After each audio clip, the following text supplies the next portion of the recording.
Good morning, everyone. Today's topic is shoulder exercises. We'll start with basic warm up and then shoulder strengthening exercises. You can just see what all exercises I'm doing and you can repeat. Of course, there will be instructions in between, but thoda sa zyada commands come and it will be more of a session that you will be watching me doing exercises and repeating the same, right? Okay. First exercise.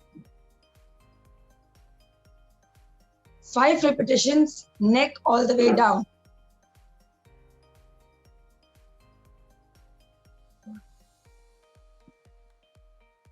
2, 3, 4, 5. Now,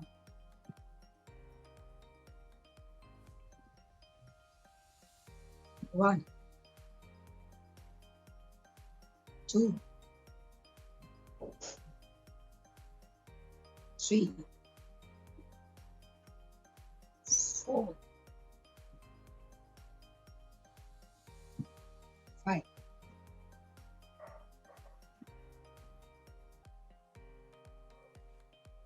1, 2, 3,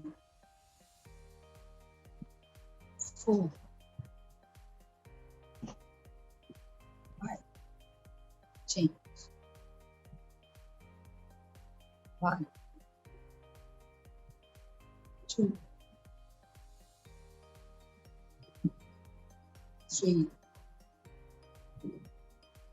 4, 5.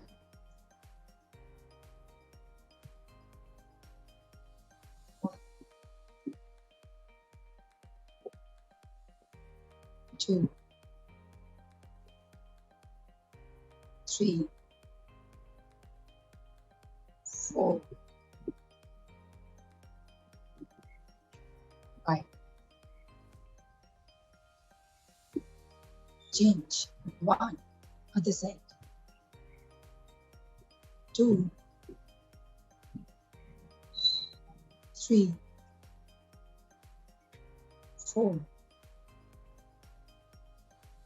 5. Right.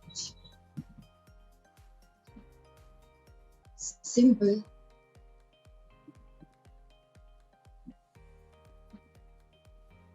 Five repetitions, movements.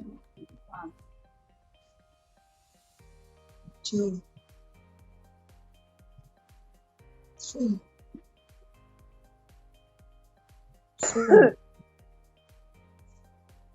5. Relax.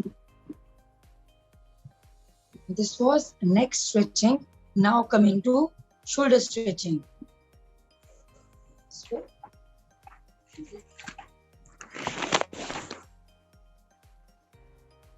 1, 2, 3, 4, 5. Again, pull. 1, 2, 3, 4, 5. Pull. 1, 2, 3, 4, 5. Pull. 1, 2, 3, 4, 5. Pull. Last. 1, 2, 3, 4, 5. Okay. That is it.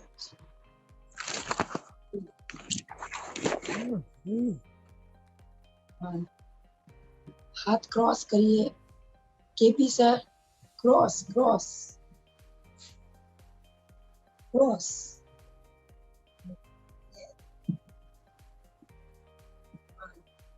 2, 3, 4, 5. Keep it like this.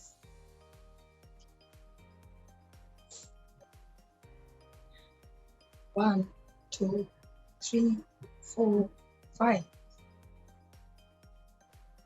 Again.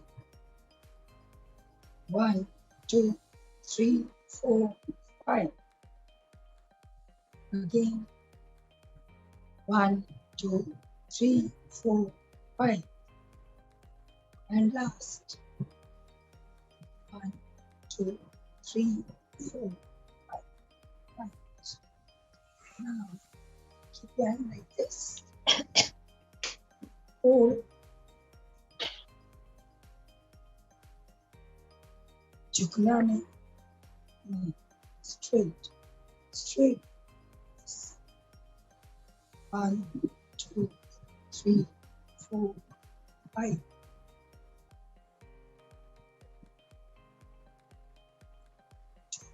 3, 4, 5. 1, 2, 3, 4, 5. Stretch. 1, 2, 3, 4, 5. Stretch. 1, 2, 3, 4, 5. Now change.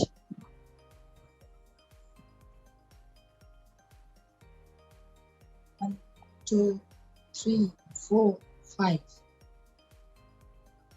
Pull.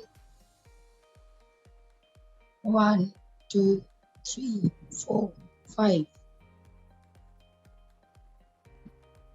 Again.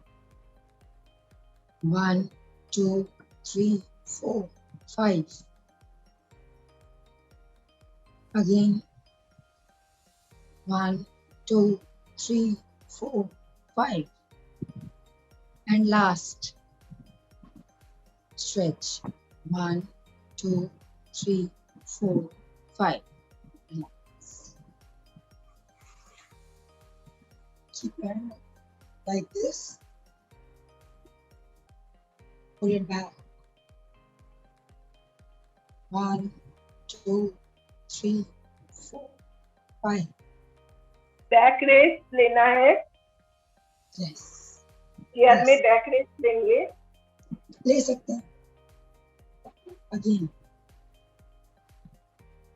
1, 2, 3, 4, 5. Again. 1, 2, 3, 4, 5. Again. 1, 2, 3, 4, 5. Last. 1, 2, 3, 4, 5. Now keep your hands like this. Pull back. 1, 2, 3, 4, 5. Like this. Back. 1, 2, 3, 4, 5. Back. 1, 2, 3, 4, 5. Back. 1, 2, 3, 4, 5. Back. 1, 2, 3, 4, 5. Relax.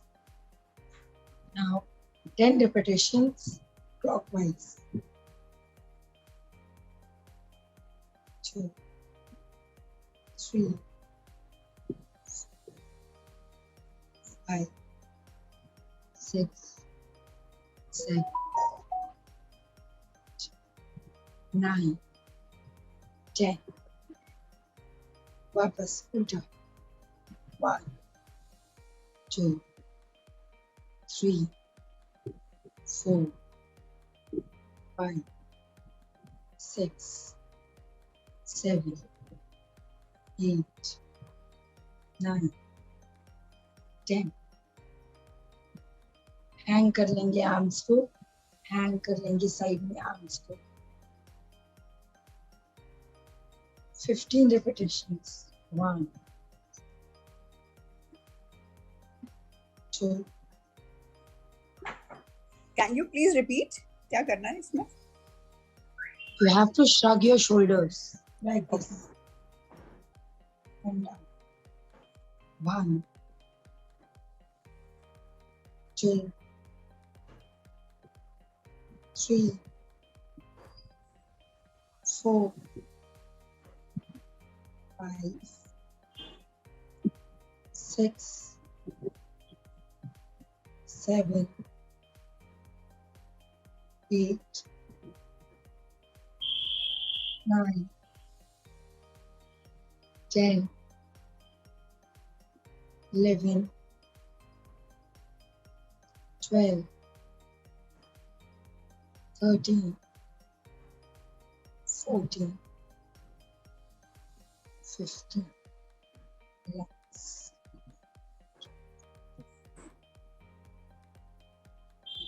Now, you have to hold your hands like this.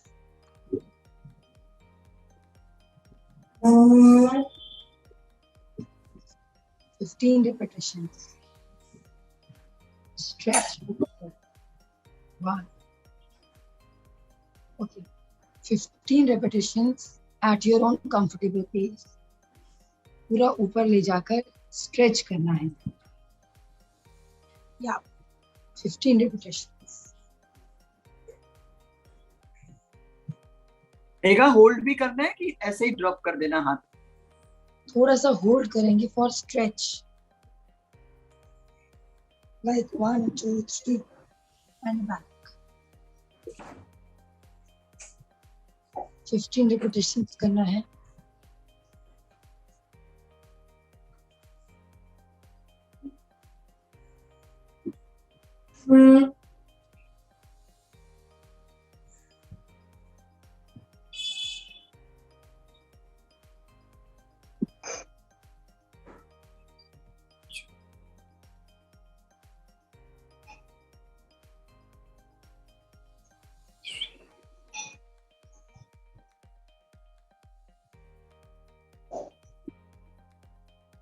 Very good.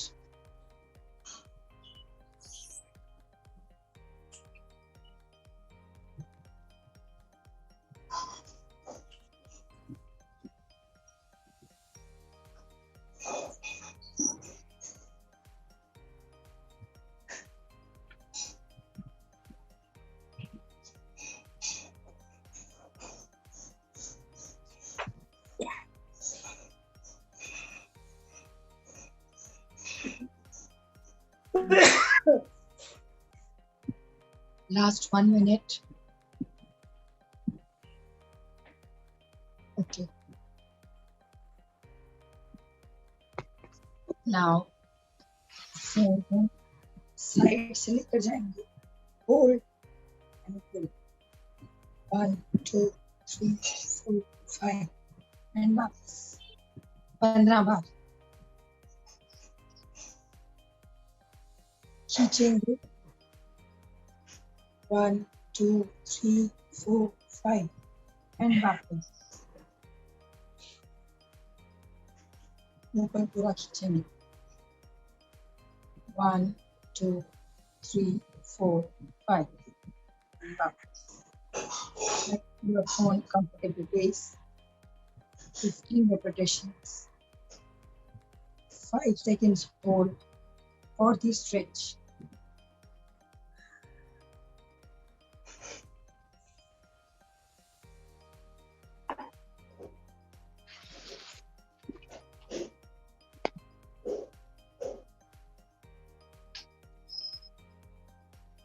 Very good.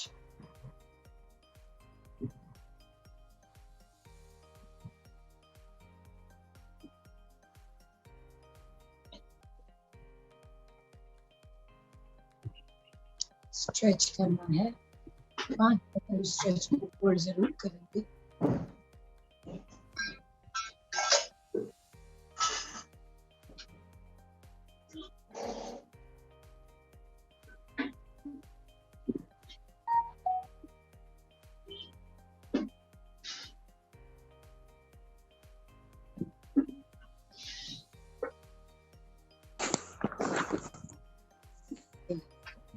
Last 1 minute.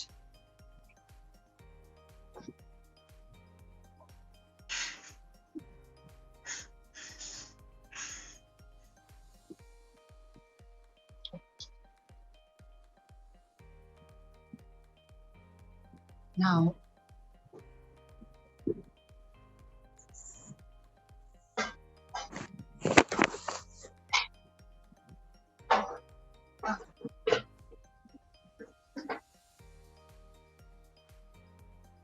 fifteen repetitions. 1, 2, 3, 4, 5, 6, 7, 8, 9, 10, 11,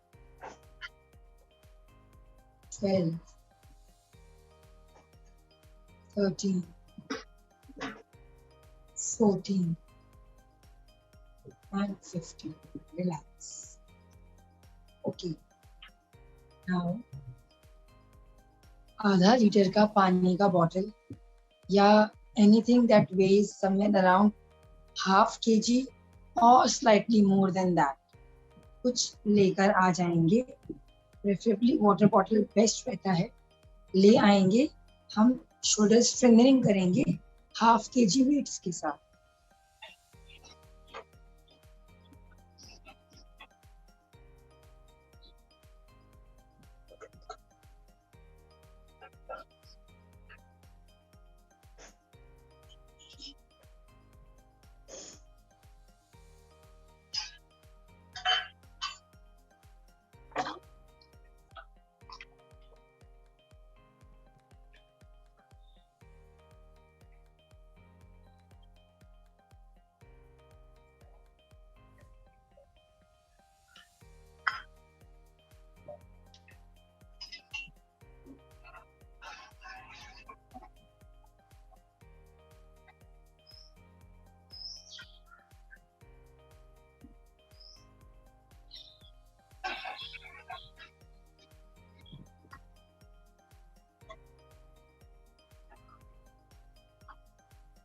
Okay. So, first exercise with half kg weight.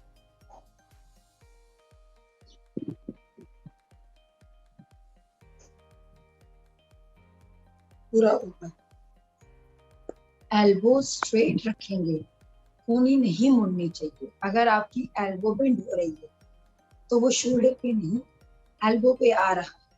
Okay. सो दोबारा देखेंगे.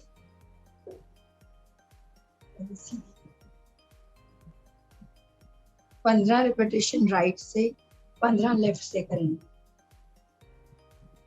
15 from the right, 15 from the left, elbow straight.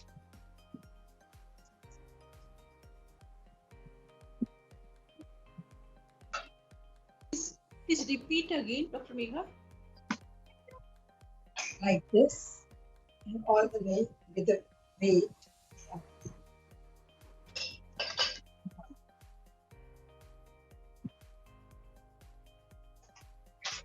15 repetitions. Alternate or one by one? Elbow straight.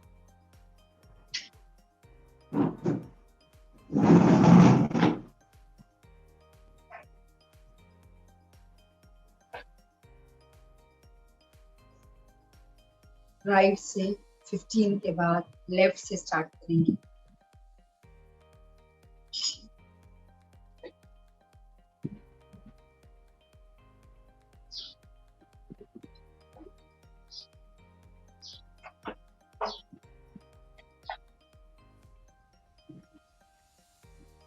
Fifteen repetitions.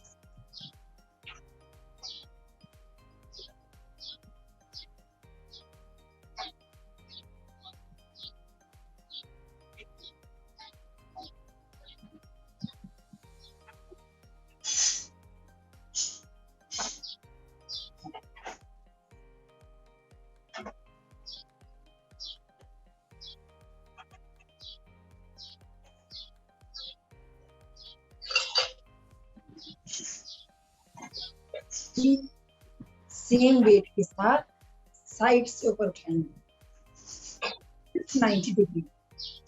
पहले सिर्फ 90 degree तक उठाएंगे 15-15 बार, down up, झुकेंगे नहीं किसी तरफ, सिर्फ कंधा ऊपर उठना चाहिए।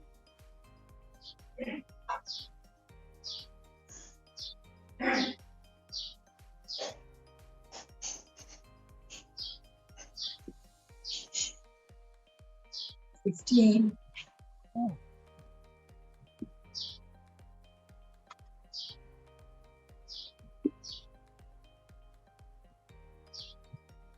Show it once more.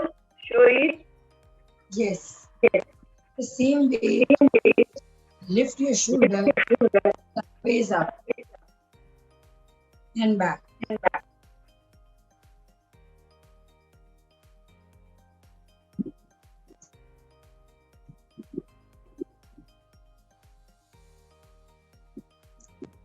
Fifteen repetitions from right, 15 from left.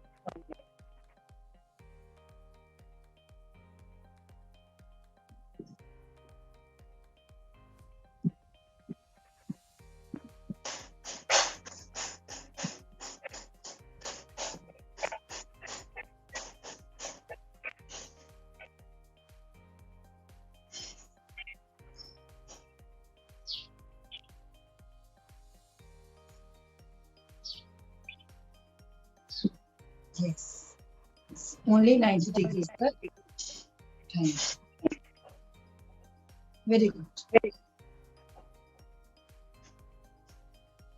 Ranjana ji, side से ऊपर उठाना है, नीचे से ऊपर, आप ऐसे ऐसे करेंगे।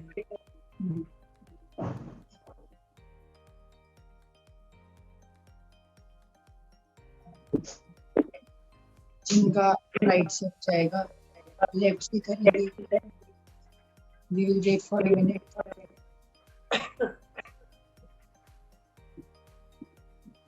Okay.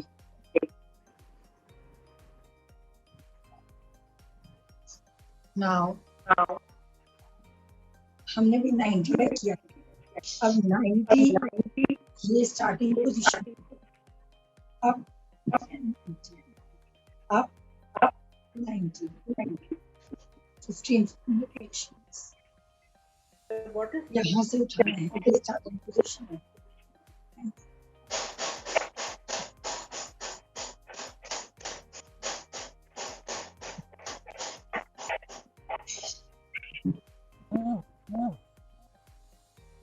मेघा, आप कैसे कर रहे हैं? Sorry. आप कैसे करेंगे? Which is this exercise?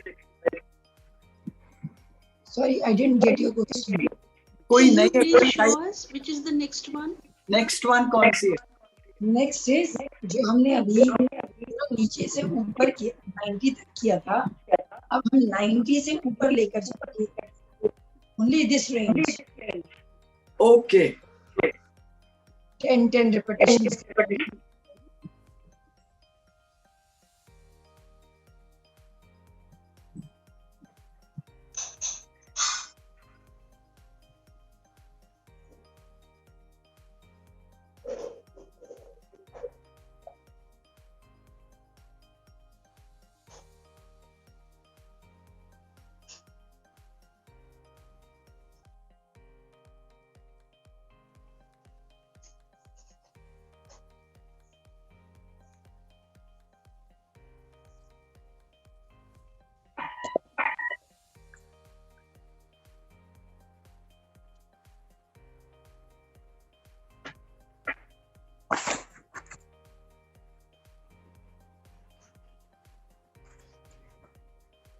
Okay.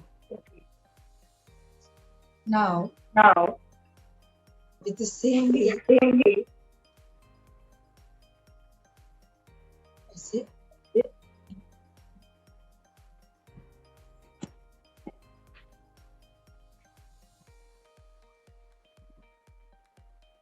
15 repetitions from the right, 15 from left.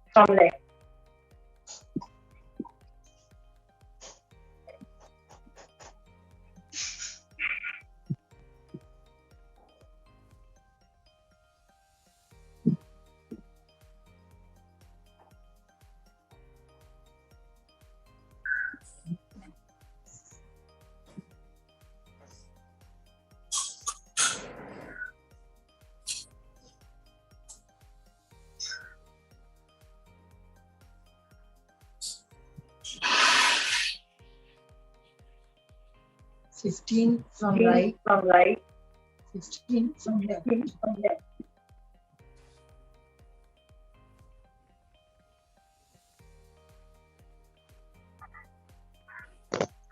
Very good.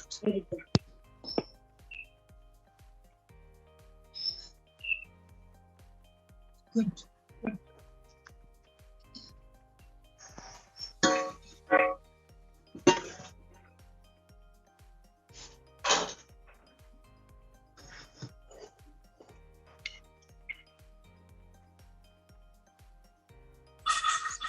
1 minute. Let everyone.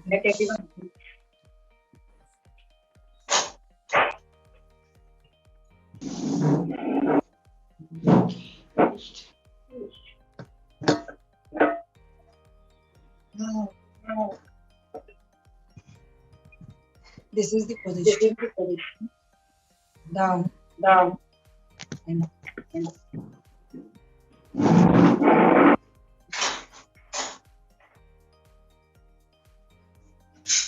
15 from right, from left, with.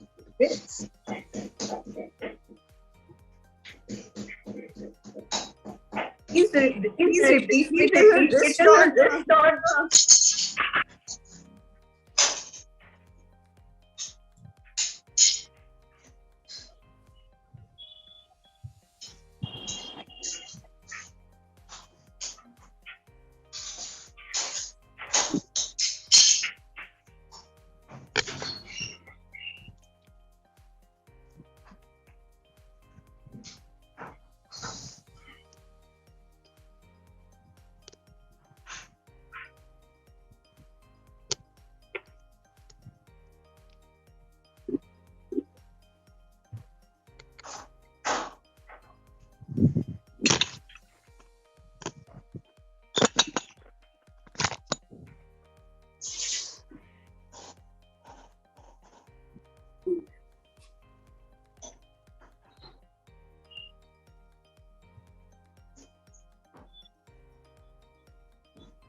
बहुत डिस्टरबेंस आ रहा है।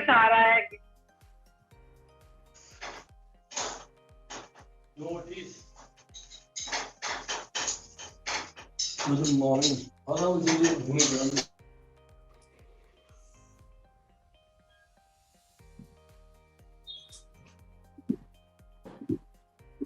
Relax.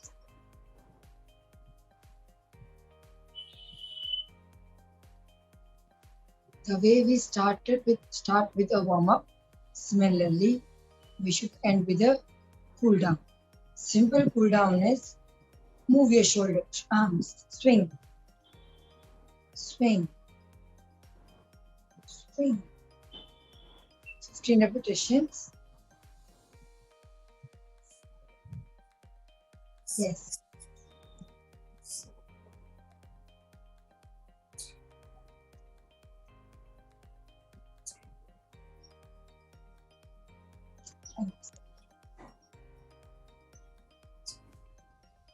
Right. Relax everyone. So, generally last 10 minutes we keep for question and answer. So, if there is any, like I can say, you can ask if there is any query. Probably I will be able to answer or not. Otherwise, मैं text कर दूँगी. So, if there is any confusion or any query, you may ask.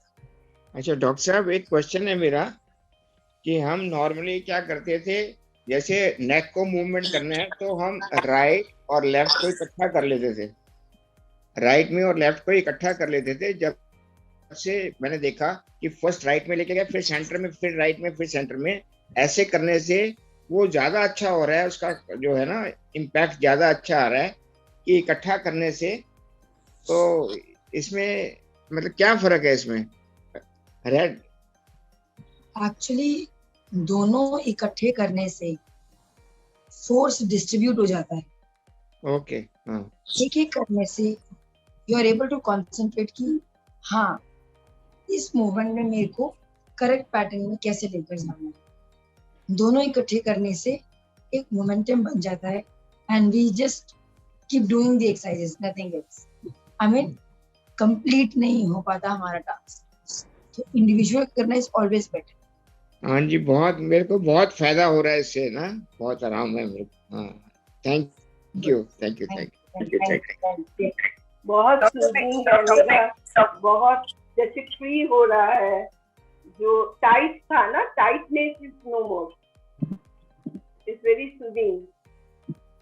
Dr. Megha, there is no feedback form. No. Feedback form for what? For this session. Ma'am वो feedback form का link मैं अभी copy paste कर दूंगा once the session ends. Okay. Dr. Anurag will do that. Thank you. Thank you. So thank you everyone. Take care. Probably next time I'll see you with a good throat. So till that time, take care. In spite of your discomfort, you took our session. That's a great. Thank you so much. Thank you. Thank you, Dr. Sahab. Thank you. Thank you. Thanks, doc. Very good exercise. Thank you. That those results is going on. That those results have just come out, and in those results, and those are an examination for India as India's state.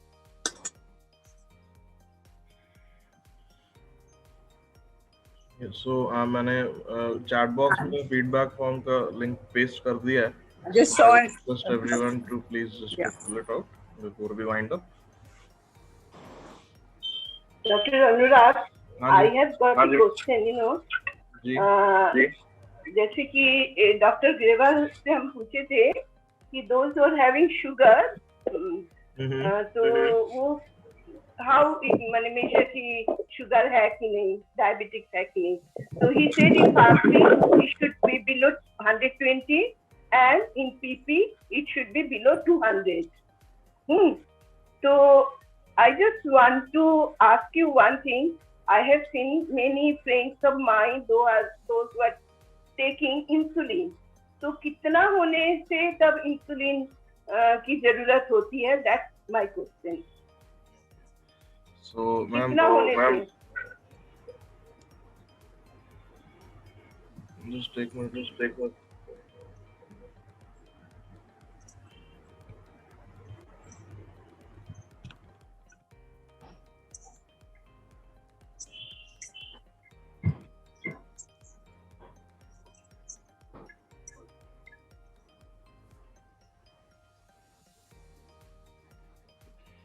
तो ma'am होता है कि जो हमारे sugar level चाहे वो medicine के जरिए मेंटेन हो, चाहे वो इंसुलिन के जरिए मेंटेन हो, चाहे बिना किसी मेडिकेशन के सिर्फ अपना थोड़ा डाइट में चेंज करके या एक्सरसाइज के जरिए मेंटेन हो, at the end of the day sugar levels जब तक एक रेंज में मोर और लेस स्टेबल रहते हैं तो वो बेटर रहते हैं.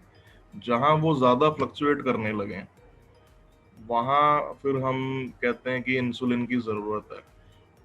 For example, just to give you a small example, अगर किसी व्यक्ति का सुबह फास्टिंग की शुगर सपोज करिए कि 150 आती है, 150 is set to be the like the lower limit, जहां से इससे या इससे ऊपर जब हम जाते हैं तब हम कहते हैं कि वो व्यक्ति डायबिटिक है, एंड मोर इम्पोर्टेंटली उसका जो डायबिटीज है it may not be under control, it is not under good control.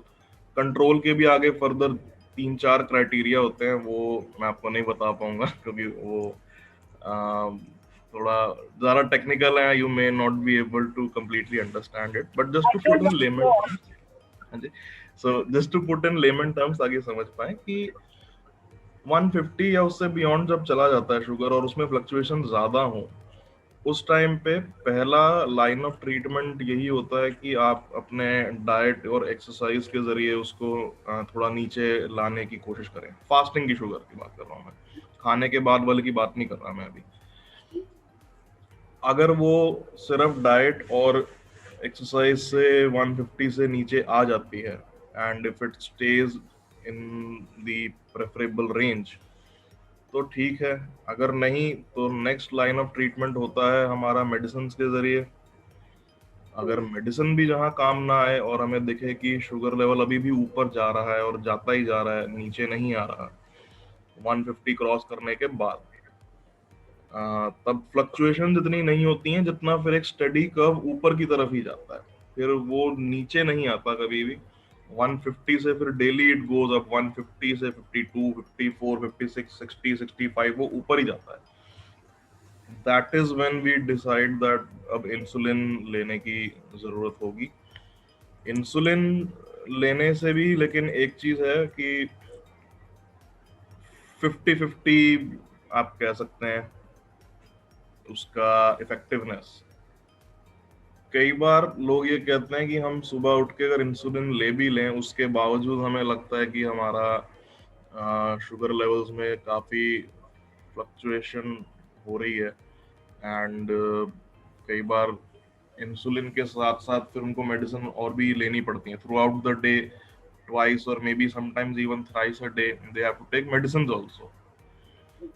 तो 150 तो हमारा मिनिमम, जो बेयर मिनिमम एक लोअर लिमिट है जिसके बियॉन्ड भी से कि हमें इंसुलिन लेना पड़ेगा। बट हाँ, एक पैटर्न होता है लाइक आई सेड जिसमें जब स्टेडीली वो ऊपर की ओर जा रहा हो, that is when we take insulin, otherwise medicine से काम चल जाता है। और बीपी का? बीपी ना पीपी, हाँ जी सॉरी पीपी पोस्ट प्रांडियल मील। तो मैम देखिए, आप अब वो डिपेंड करता है कि आपने खाने में क्या खाया। अब जो अगर तो खाने के बाद कोई कहे कि भाई हमने तो मीठे में गुलाब जामुन भी खाया था, तो उसकी तो शुगर फिर ऊपर आएगी जिसने नहीं खाया उसकी नहीं आएगी होता क्या है मैम, एक टर्म होती है, आप this I think very important for everyone and हमारे जो डाइटिशियन है आई वुड एक्चुअली रिक्वेस्ट हर कि एक सेशन इस पर वो लें, बिकॉज ये बहुत इंपॉर्टेंट एक टर्म होती है which is called glycaemic index. I think some of you may have heard of it also. जो डायबिटिक हैं उन्होंने शायद उस बारे में सुना होगा। ग्लाइसीमिक इंडेक्स एक टर्म होती है विच डिफाइंस कि कितना पर 100 ग्राम अगर हम कोई एक फूड आइटम कंज्यूम करते हैं तो वो उसके अंदर जो शुगर होती है वो कितनी जल्दी बॉडी बर्न कर सकती है, उससे जो कैलोरीज बेसिकली मिलती हैं वो उनको कितनी जल्दी बर्न कर सकती है। कई बार हम कहते हैं कि शुगर कंट्रोल करने के लिए या वजन कम करने के लिए लो कैलोरीज वाला खाना खाइए, लेकिन सिर्फ लो कैलोरी इनटेक ही सब कुछ नहीं होता। वो कैलोरीज लो हैं या हाई हैं, वो कैलोरी कितनी तेजी से बर्न होती हैं वो ज्यादा जरूरी है। एक छोटा सा अगर मैं आपको इसका भी एग्जांपल दूं कि जो लोग कहते हैं कि कोलेस्ट्रॉल हमारा थोड़ा ऊपर नीचे रहता है एंड अगेन उनको लगता है कि देसी घी जैसे खाने से वजन बढ़ता है, लोगों का ऐसा जनरली मानना है। लोगों का क्या, मेरा भी मानना है, मैं खुद घी नहीं खाता and they prefer to use oil, maybe vegetable oil and जिससे कि वो थोड़ा सफोला यूज करते हैं। मैं खुद यूज करता हूँ, मैं खुद खाने में सफोला यूज करता हूँ, मैं घी नहीं यूज करता। तो उनका मानना है कि उससे वेट को थोड़ा कंट्रोल करने में फायदा होता है। Up to an extent their thought process, their thinking is correct, but at the same time फर्क इस बात से पड़ता है कि ये नहीं कि उसमें कितना फैट कंटेंट है। देसी घी में फैट कंटेंट ज्यादा ही है तेल के मुकाबले, नो डाउट, बट उस कैलोरी को कितना जल्दी आप बर्न कर सकते हैं। मे बी 1 चम्मच देसी घी में जितनी कैलोरीज हैं वो बर्न करने के लिए आपको शायद पार्क के 2 चक्कर लगाने पड़े। वहीं ऑन द अदर हैंड ये हो सकता है कि आपकी बॉडी का मेटाबॉलिज्म ऐसा है कि 1 चम्मच तेल से जितनी आपको कैलोरीज मिली उनको बर्न करने के लिए आपको उसी पार्क के 4 या 5 चक्कर लगाने पड़े। तो फिर उस टाइम पे हम कहेंगे कि फिर तो देसी घी ही बेटर है, फिर हम तेल क्यों यूज करें। वही सेम लॉजिक होता है ग्लाइसीमिक इंडेक्स में। सर्टेन फ्रूट्स एंड वेजिटेबल्स, देखिए शुगर तो हर चीज में है, कार्बोहाइड्रेट्स के फॉर्म में हर चीज में थोड़ी बहुत तो देखिए कैलोरीज होती ही होती है। कोई भी फूड आइटम दुनिया में ऐसी नहीं है जो कि 0 कैलोरीज है। कई बार लिखा होता है कोल्ड ड्रिंक्स पे या कोई शुगर फ्री जो आर्टिफिशियल स्वीटनर्स आते हैं 0 कैलोरी शुगर, वो 0 कैलोरी नहीं होती है, उसमें 0 से 2-4 कैलोरीज ऊपर ही होती है। वो बात है कि हाँ शुगर वाला जो उसका ऑल्टरनेटिव था उसमें जहाँ 300, 400, 500 कैलोरीज थी, इसमें सिर्फ 4 या 5 कैलोरीज है, उससे 100 टाइम्स कम है। सो इसीलिए it is a good option. But कोई भी ऐसा फूड आइटम जिसकी शुगर को, जिसकी कैलोरीज को बर्न करने में आपको ज्यादा देर लगे, ज्यादा मेहनत करनी पड़े, उसका ग्लाइसेमिक इंडेक्स फिर बढ़ता जाता है। वहीं जिसका ग्लाइसेमिक इंडेक्स थोड़ा सा लो होता है उसमें शायद कैलोरीज ज्यादा हो, लेकिन उन कैलोरीज को आप बहुत जल्दी बर्न कर पाएंगे एंड जो पोस्ट प्रैंडियल जो रीडिंग की हम बात कर रहे हैं वो उनकी ठीक आ जाएगी। पोस्ट प्रैंडियल आपका जो रीडिंग होती है वो सबके लिए थोड़ी डिफरेंट होती है। देयर इज नो यूनिवर्सल कोई ऐसा एक रेंज नहीं है, उसके लिए हर व्यक्ति की अलग अलग है, बिकॉज हर व्यक्ति का अपना लाइफस्टाइल अलग है और हर व्यक्ति का मेटाबॉलिज्म अलग है। कुछ लोग का बहुत स्लो होता है, कुछ लोग का बहुत फास्ट होता है, और वो एज के हिसाब से भी ऊपर नीचे होता रहता है। सो 250 या 240, 250 के बीच में हम मानते हैं वैसे तो, जो उसका बेयर मिनिमम एक लिमिट है कि इसके बियॉन्ड अगर गया तो फिर प्रॉब्लम हो जाएगी। बट हाँ वो पर्सन टू पर्सन वेरी करेगा, और इस बात से भी बहुत फर्क पड़ेगा कि उसने पोस्ट प्रैंडियल चेक करने से 2 घंटा पहले क्या खाया था। सो जैसे कि गाजर बहुत अच्छी मानी जाती है इस केस में, बिकॉज उसका सबसे कम ग्लाइसेमिक इंडेक्स होता है। How can you, how not being medical practitioners, how can we know what are the vegetables and fruits in which that sugar is more? आप मैम अगर आप इंटरनेट पे सर्च करेंगे, आप ऐसे ना आप गूगल पे जाके लिखिएगा ग्लाइसेमिक इंडेक्स चार्ट,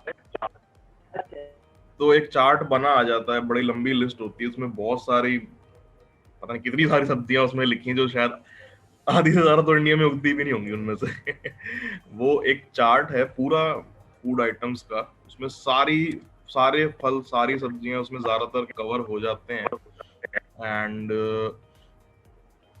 उसमें से देख के यू कैन सी कि जो लिस्ट में थोड़ा ऊपर है उसका ग्लाइसेमिक इंडेक्स कम है या ज्यादा है। वो मतलब आपको एक बार चेक करना पड़ेगा कि क्या वो हाई टू लो जा रही है लिस्ट या वो लो टू हाई जा रही है।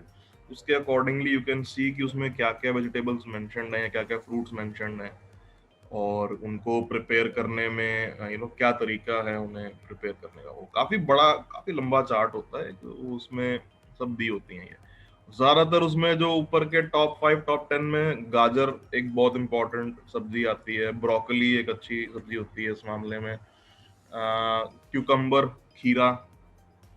खीरे में बहुत कम कैलोरीज होती हैं और वाटर कंटेंट ज्यादा होता है। आप मतलब एक 100 ग्राम से भी थोड़ा ऊपर का अगर 150 ग्राम का भी खीरा हो तो उसमें हार्डली 15 कैलोरीज होती है। So that's a good alternative. Doctor Anurag, मेरा जो फास्टिंग है दैट इज 140 तक जाता है, और पीसी जो है ना समटाइम्स 170 तक। तो do I belong to diabetic category? Ma'am एक HbA1c नाम का टेस्ट होता है, वो आपने करवाया कभी?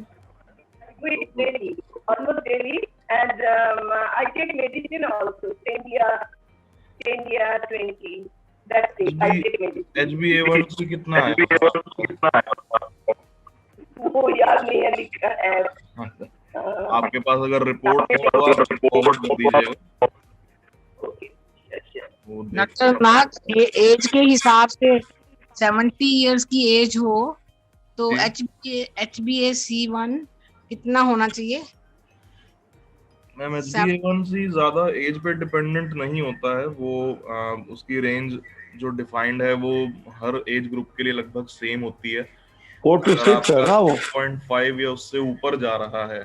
कितना? 6.5 ओके ओके 6.5 से जहां वो ऊपर जाना शुरू हो जाए तो इसका मतलब है कि initially you are pre diabetic. Then again वही कंट्रोल की जहां मैं बात कर रहा था, कंट्रोल में दो अलग अलग सब कैटेगरीज होती हैं।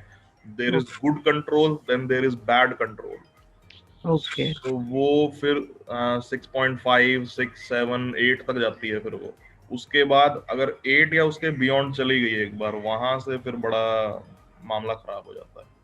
अच्छा तो 8 को वापस नीचे लाना फिर बहुत मुश्किल है। डॉक्टर मेरी 9.8 है। हाँ जी, मेरी 9.8 आई है HbA1c। हाँ जी। अरे बाप रे, 500 तो 9.8 बहुत ज्यादा है, बहुत ज्यादा है। Can I ask one question? हाँ जी, अनुराग, मेडिसिन लेने के अगर बाद ये लो हो तो क्या होता है? क्या होता है? एक मिनट, क्वेश्चन रिपीट करिए please. If it is low, HbA1c, हाँ, they could not capture my HbA1c. They gave me a nil report.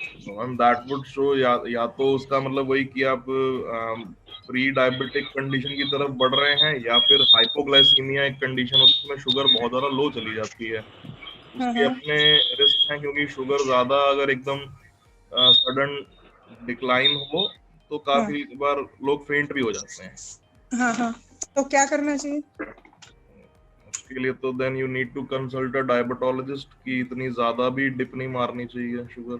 आप पता नहीं उनकी रिपोर्ट भी ठीक है या I should I get it done once again? HbA1c last आपने कब करवाया था? अभी लास्ट वीक। अब तो अभी फिर दोबारा मत करवाइए। अब 3 महीने बाद ही होगा। जब 3 महीने का एवरेज लेते हैं तो अब हो गया, अब 3 महीने बाद। ओके, बट वैसे भी नॉर्मल साल में वैसे कम से कम 2 बार करवा लेना चाहिए। है साल में 2 बार करवाना ठीक रहता है, नॉट एवरी 3 मंथ्स। नहीं, अभी मैंने कराया था नॉर्मल ऑल टेस्ट, ये वाला नहीं, but my sugar was okay. then no need to worry। अगर आपका HbA1c ठीक आता है तो then you don't need to worry। उसके अलावा डेली शुगर जो चेक करते हैं वो कई बार थोड़ी सी नहीं, मेरे को शुगर है नहीं, लोगों की। मेरे को शुगर है नहीं, आई एम ओके। अदरवाइज मेरे को डायबिटीज की कोई वो नहीं होती। डॉक्टर साहब, कहना है कमेंट? हाँ जी सर। ये आशा जी के लिए है कि एक कोरोना काल में ना हम सब घर में बैठे रहे हैं, बहुत सारों की जो HbA1c जो भी कह रहे हैं, ये अपने आप कंट्रोल हो गया है, नीचे आ गई है। मेरी मिसेस की 11 थी, तो अब इनकी 7 आ गई है, 6.8। सही बात है। वो कोरोना काल में ऑटोमेटिकली बाहर ना जाने की वजह से। हाँ जी, तो मेरी 5 के 5.7 है कुछ। सबका एक्चुअली में होता क्या है ना कि HbA1c में एक चीज और भी है कि हर लैब का अपना स्केल थोड़ा सा, unit of measurement slightly different in some cases, not in all labs but in some labs. So इसीलिए बिना रिपोर्ट देखे हम किसी को ये नहीं कह पाते कि आपका तो HbA1c आपका तो बहुत ज्यादा है या ओहो आपका तो बहुत कम है। वो सबको कंफर्म कर पाना इसलिए मुश्किल हो जाता है। We need to check कि आपके लैब ने जो टेस्ट किया है वो कौन सा स्केल यूज करते हैं, या फिर ये कि वो कैलकुलेट करने के लिए कौन सा मेथड यूज करते हैं। 5 अलग अलग स्केल्स हैं और 5 अलग अलग मेथड्स हैं। कौन सी लैब ने कौन सा यूज करा वो उनकी रिपोर्ट पे लिखा होता है, उसके हिसाब से भी डिटरमाइन कि ये कम है, ज्यादा है या नॉर्मल। मिनिमम कितना होना चाहिए HbA? जी, मिनिमम कितना होना चाहिए HbA1c? 4 to 6। 4 to 6 again good control normal होता है, 4 to 6 नॉर्मल माना जाता है। एंड वही जैसे मैंने बताया ना कि अगर स्केल सबका अलग अलग है, कौन सी लैब कौन सा यूज कर रही है उसके हिसाब से पता लग पाता है। वैसे अभी तो इमोहा नहीं कराया ना सर डॉक्टर अनुराग? 4.2 इमोहा नहीं करवाया ना सबका? हाँ जी, शुगर टेस्ट mg में करवाया। 4.2 से जब आप ऊपर की तरफ जाना शुरू करते हैं तब हम उसको कहते हैं कि अभी एकदम बॉर्डर लाइन पे है। वहां पे उससे ऊपर जाते जाते when it comes to 6 और 6.2 अगेन डिपेंडिंग कि कौन सा स्केल यूज कर रही है लैब आपकी, then we say कि यहाँ से the person may be heading towards pre-diabetic। Not diabetic, pre diabetic. 6.4 या उससे जब थोड़ा और ऊपर गया, then it might be controlled diabetic, and जब उससे थोड़ा और ऊपर गया, then it might be uncontrolled diabetic। उसमें uncontrolled में और जो controlled diabetic है, दोनों में फिर आता है good और bad, कि फ्लक्चुएशन या तो 5 पॉइंट ऊपर जाएगी या 5 पॉइंट नीचे आएगी, या अगर अनकंट्रोल्ड है उसमें भी 5 पॉइंट ऊपर जाएगी, 5 पॉइंट नीचे आएगी। वो चेक करने के लिए पेशेंट का हमारे सामने होना जरूरी है, वो रिपोर्ट्स में देखकर हम नहीं बता पाते हैं। उसके लिए then there are further more tests to be done, जो कि कई बार लैब वाले अगर नहीं भी कर पाते तो फिर पेशेंट को हॉस्पिटल जाना पड़ता है उसके लिए। टेस्ट तो बहुत सारे हैं, लेकिन अभी घर पे करवाने के लिए HbA1c ही सबसे रिलायबल रहता है। बाकी फर्दर टेस्टिंग के लिए अगर हॉस्पिटल जाना पड़े तो अभी इस टाइम पे, क्योंकि सिचुएशन ऐसी है that not everyone would prefer to go to a hospital, so HbA1c से ही काम चलाना पड़ता है। Hello doctor Anurag ji. ये ग्लूकोमीटर कितने साल बाद चेंज कर लेना चाहिए? मेरे पास 1 टच का है, 16-17 साल पुराना, तो क्या उसकी रिपोर्ट ठीक है? वो उनकी कोई एज सच इतना लाइफ स्पैन का नहीं होता है इशू, बट वी से कि आफ्टर ऑलमोस्ट 1.5 to 2 years उनकी रीडिंग, उनकी एक्यूरेसी थोड़ी सी खराब हो जाती है। तो किसका, डॉक्टर ट्रस्ट का, डॉक्टर मोरपेन का, किसका कि 1 टच का ही? ब्रांड स्पेसिफिक ऐसे कोई बता पाना मुश्किल है कि किसका अच्छा है किसका बुरा है, सबके सेम ही होते हैं वैसे तो। और 2 साल बाद चाहे कोई कितने भी अच्छे ब्रांड का हो या कितने बुरे ब्रांड का हो, 2 साल बाद उसकी एक्यूरेसी खराब हो ही जाती है। तो ऐसा भी ग्लूकोमीटर आता है जिससे HbA1c हो सके, ऐसा आता है कोई? नहीं मैम, HbA1c कभी किसी ग्लूकोमीटर में चेक नहीं हो सकता। तो आपने कहा ना घर पर चेक कर लो, वो बेटर है। घर पे चेक करने से मेरा मतलब था कि सैंपल कलेक्शन जो है आपकी वो घर पे हो पाती है, उसके लिए तो आपको लैब जाना नहीं पड़ता या आपको हॉस्पिटल जाना नहीं पड़ता HbA1c के लिए। HbA1c से आगे जो फर्दर टेस्ट्स होते हैं तो डिटरमाइन की whether the controlled or uncontrolled range of diabetes is good or bad, या उसमें कितना वेरिएशन आ रहा है, वो देखने के लिए फिर शायद in not in all cases but in some cases the patient may need to be होता ही है, नहीं वेरिएशन तो होता है। मे बी मेरा ग्लूकोमीटर पुराना हो गया है पैथ लैब से, और मेरे ग्लूकोमीटर से 10-20 का वेरिएशन तो आ ही जाता है। हर मीटर में मैम वी नेवर राइट जो एक्चुअल रीडिंग है हम वो कभी नहीं लिखते, हम हमेशा उसके आगे हम ±10 लिखते हैं। अगर आपका लेट्स से कि फास्टिंग की शुगर सुबह 100 आई है तो हम उसे 100 नहीं लिखेंगे, हम उसे 100 ±10 लिखेंगे, यानी कि it could be anywhere between 90 to 110, चाहे वो 91 हो, चाहे वो 109 हो, चाहे वो 105 हो, that we may not know. क्योंकि मशीन्स कहने को एक्यूरेट हैं बट उतनी भी नहीं, इतना पिन पॉइंट एक्यूरेसी के साथ में कोई भी मशीन नहीं बता पाती है, बस आइडिया हो जाता है, बस एक रफ आइडिया दे पाती है वो। और उसको to correlate that clinically and come to a diagnosis is a bit tricky. कई बार जैसे मैंने बताया फ्लक्चुएशंस होते रहते हैं यहाँ वहाँ, तो इसीलिए हम रेकमेंड करते हैं उस टाइम पे कि रिपोर्ट्स एक बार बहुत थरोली देखनी पड़ती है। कहने को HbA1c की रिपोर्ट सिर्फ 4 सेंटेंस की होती है, लेकिन वो 4 सेंटेंस समझने भी तो आने चाहिए ना। कई बार जैसे मैंने बोला कि स्केल सबका अलग अलग है, यूनिट ऑफ मेजरमेंट है, किसी का चेक करने का मेथड अलग अलग है। हाँ जी, टेक्निकल टर्म्स हमें नहीं समझ आ सकती बिल्कुल आपकी। तो चेक करने का मेथड, उसका क्या उन्होंने यूनिट यूज करा है वगैरह वगैरह, वो सब चीजें कई बार some doctors may by mistake they may overlook that। अगर वो गलती से भी स्किप हो गई आपके दिमाग से तो फिर सारा आपका डायग्नोसिस उल्टा पुल्टा हो जाएगा। You has to be very careful in checking the values, checking the readings, कौन सा स्केल यूज कर रहे हैं, मेथड क्या है, is that lab reliable, कहीं उन्होंने कोई रिपोर्ट में कुछ ऊपर नीचे तो नहीं कर दिया जानबूझ के, because sometimes labs do that, तो ये थैलेसीमिया जो होता है इसके क्या सिम्टम्स है? मेरा हीमोग्लोबिन 11.4 आया। किसके सिम्टम्स मैम? किसके सिम्टम्स? थैलेसीमिया। थैलेसीमिया। हाँ नहीं वो ना मेरा 11.4 हीमोग्लोबिन आया, तो ट्यूसडे को डॉक्टर थैलेसीमिया मैम, थैलेसीमिया तो बहुत लंबा चौड़ा टॉपिक है। Thalassaemia major, thalassaemia minor, thalassaemia alpha beta, कौन सा वाला है आप पूरा स्पेसिफिक बता पाएंगे? तो मैथ्स में बड़े थे वो तो अभी तक काम नहीं आए, तो बाकी बीटा थीटा को क्या करेंगे? नहीं मैं वो कह रही, आप थैलेसीमिया डायग्नोस कब हुआ था आपका?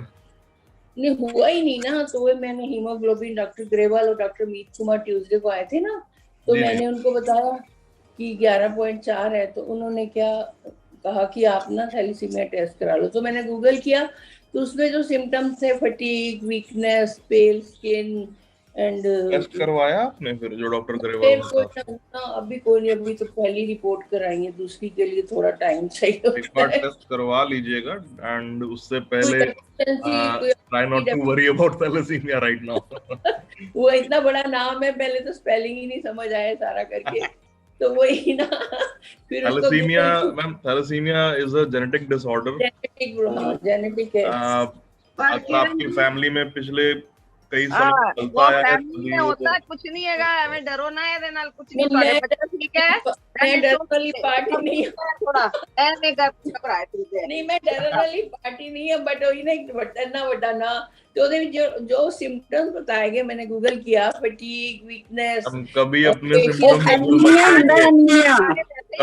कभी अपने सिम्टम्स ऑनलाइन सर्च नहीं करने चाहिए, डिप्रेस हो जाएंगे। एनीमिया हो सकता है, थैलेसीमिया नहीं हो सकता। थैलेसीमिया अगर ਤੁਹਾਨੂੰ ਹੁੰਦਾ ਨਾ ਹੁੰਦਾ ਹੀ ਤਾਂ ਤੁਸੀਂ मतलब ਉਹਦੇ ਨਾਲ ਤੇ ट्रांसफ्यूजन ਹੁੰਦਾ है, सर्दी जुकाम के भी सिम्टम्स तो गूगल ऐसे बताता है कि सुन के दिल टूटता है आदमी का। अच्छा वही ना, जब तक कि अभी मैं करवाऊं, अभी तो बाकी टेस्ट करवाए हैं, तो इसको देखे तो आ जाते हो ना, एक तो ये बड़ी मुश्किल है। इतनी टेंशन नहीं लेते हैं आप।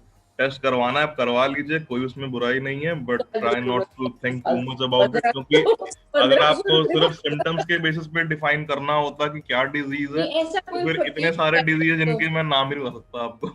नहीं काइंड ऑफ फटीग आप कह सकते हैं, क्योंकि 12-1 बजे तक मैं बिल्कुल मेरे में एनर्जी लेवल होता है। अब एज फैक्टर है, 1-2 बजे के बाद वो पिक्चर आई थी ना, बोल रहा था, बोल 6 बजे के बाद कादर खान का ब्लैकआउट हो जाता है, मेरा 12-1 बजे के बाद एकदम डाउन, फिर मैं कोई काम नहीं कर पाती। उसके पीछे कई कारण होते हैं। आपको थायराइड की प्रॉब्लम है? कुछ भी नहीं है। नहीं है, ओके, तो फिर थैलेसीमिया के बारे में क्यों सोच रहे? जब आपको थायराइड भी नहीं है, बीपी भी नहीं, तो थैलेसीमिया कहां से आ गया बीच में? सारी जिंदगी ਤੁਹਾਡੀ निकल गई, जब बीमार होंगे तो बचपन से हो गए होंगे या ਤੁਹਾਡੇ बच्चे ओ छड़ जेनेटिक मुझे पता है, मैंने ये पूछना इसके बारे। थैलेसीमिया जेनेटिक होता है, वो पीढ़ी दर पीढ़ी चलता रहता है आगे। So if that were to be symptoms बहुत पहले दिख जाते हैं अपने में, at a very young age दिख जाता है आपको symptoms. So I am pretty sure कि नहीं है, but still just to be on the safe side, अगर आप चाहें तो टेस्ट करवा सकते हैं। बिकॉज एक बात ये भी है कि थैलेसीमिया मेजर और माइनर, जो मैंने 2 बताए कैटेगरीज उसके, थैलेसीमिया माइनर अगर हो तो वो उसके कई बार सिम्टम्स थोड़े लेटर स्टेज में जाके भी दिखते हैं, जब थोड़ी एज हो जाती है किसी व्यक्ति की। चलिए ठीक है, बस मैंने इतना बड़ा खतरनाक नाम इतनी सारी बीमारियां, कई बार मैं तो नाम लेते थक जाएंगे हम तो। हमको जाना ही नहीं गहराई में, वो तो फिर और ही परेशान हो जाएंगे, इतना डीप गहराई में डॉक्टर नहीं जा पाए। नहीं वही तो Till this day 80% से ज्यादा बीमारियों के बारे में हमारे पास इंफॉर्मेशन बहुत कम है, एंड उनका क्योर नहीं है आज की डेट में। हार्डली 20% है जिनका हम क्योर थोड़ा बहुत भी जानते हैं। पूरा तो मैं कहूंगा ही नहीं, थोड़ा बहुत भी जानते हैं। बहुत सारी हैं ऐसी। तभी एडवांस मेडिसिन पढ़नी आसान थोड़ी है, एमडी करने में कहने को 2 साल लगते हैं, जो करता है उसको पता है, उसको सारी जिंदगी लग जाती है। वही ना, हम गूगल सिंह पे जाएंगे तो फिर तो बड़े वहम आ जाते हैं, इसलिए हमने अपने 3rd ईयर में एडवांस मेडिसिन मैम पढ़ी थी। मेरे पास किताब अभी भी रखी हुई है घर पे। मैंने वो किताब ज्यादा भी नहीं तो शायद 25-30 बार पढ़ ली होगी, लेकिन अभी भी अगर मैं किताब के पन्ने जरा पलट लूं, मुझे कुछ ना कुछ ऐसा मिल ही जाएगा जो मुझे लगेगा कि यार ये तो मैंने पहली बार ही सुना है। उस टाइम में मेरे को भी लगता है कि मैंने पिछले 25-30 बार में क्या पढ़ा है इस बुक में। कुछ नहीं पढ़ा। तो ये सभी के साथ होता है, और बहुत बहुत ज्यादा ही मोटी किताब है वो। मैं तो खोलता नहीं, इतनी मोटी किताब तो मैं खोलता ही नहीं। हाँ, मेरे हस्बैंड की पढ़ी, अच्छा एडिशन चेंज हो जाती है ना, तो वो बाद में किसी काम की भी नहीं रहती। थोड़े सा वॉल्यूम 1 वॉल्यूम 2 इतनी मोटी किताब, उसके 2 वॉल्यूम। मैं कहा मुझे नहीं, मुझे तो इतनी किताब पढ़नी नहीं, मैं तो इतना पढ़ा हुआ अच्छा हूँ भी नहीं। तो वो बड़े बेटे के थोड़ी काम आई डेंटिस्ट्री में, उसके बाद तो एडिशन ही नए नए आ गए, वो तो चेंज ही हो जाते हैं फिर तो। अब टेस्ट अगर आप करवा लें थैलेसीमिया के लिए, if you get the reports, तो आप अपने ERM को सेंड कर सकते हैं या डायरेक्ट मुझे भी कर सकते हैं सेंड।